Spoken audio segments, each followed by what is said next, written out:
Hello, I am Stone Goblin 9, and in this video I will be demonstrating certain aspects of the World of Tanks spotting mechanics.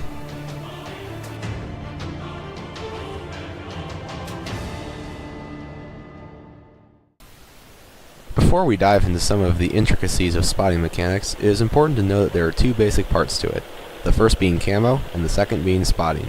Every tank in the game has a camo rating, some higher than others. Crew skills and perks, equipment, and type of tank all affect the vehicle's camo rating. For instance, most heavies and mediums have a pretty bad stock camo rating, while tank destroyers and light tanks have a higher camo rating.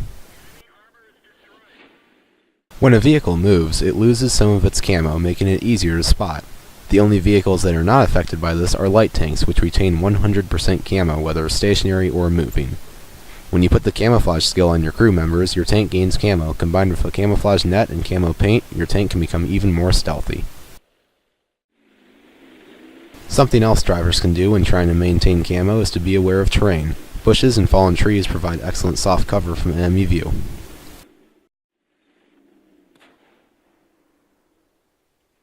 One important thing to note is that when you want to spot through a bush, sit closer to it so you can see through it, but when you fire, make sure to back up 15 meters. Unless you do this, when you fire, the bush will become transparent for a split second, removing your cover and allowing the enemies to have a direct line of sight on you. In order to spot an enemy vehicle, you must have a direct line of sight on it. The only exception to this rule is with proxy spotting. When you proxy spot an enemy, that means you have come within the 50-meter proximity spotting range. No matter how good the enemy's camo is, you will see them, whether there is a building in the way with no direct line of sight or not. When you are scouting, there are two ways in which to do this: passive scouting and active scouting. They are just like the names suggest. Passive means you are abusing the camo mechanics to your benefit by sitting behind bushes with camo net activated, waiting to spot enemy vehicles when they get near enough. In order to be a good passive scout, you need to know a few things, one of them being when to shoot and when to just hold your fire. If you are passive in a bush spotting enemies and you shoot, your bush disappears, meaning you are not passive anymore. The next thing that you need to know when you are a passive scout are the correct bushes to sit in. Find a bush on a map where you're not too far forward but still ahead of your team, where you can see the enemy but they won't get close enough to see you, which means stay out of proxy spotting range. If you don't have enough patience to passive scout, another option for you is to be the active scout. Active scouts fly across the map, never slowing down or else they'd be killed. When you are filling the role of the active scout, you will most likely be spotted a lot because you get closer to the enemies, just poking your viewports over rises to see them.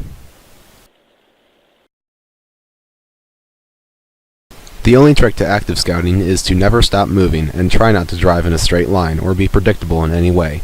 This means that you should not poke up at regular intervals or in the same place multiple times.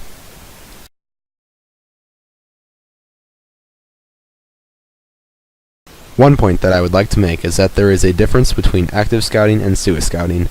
Suis scouting is running right into the enemies without any chance of your team supporting you. It is important to know if your team can actually shoot what you like, because if they cannot, then you are probably wasting your HP. Thank you for watching this tutorial on basic scouting tips and tricks. I hope you can apply it on the battlefield.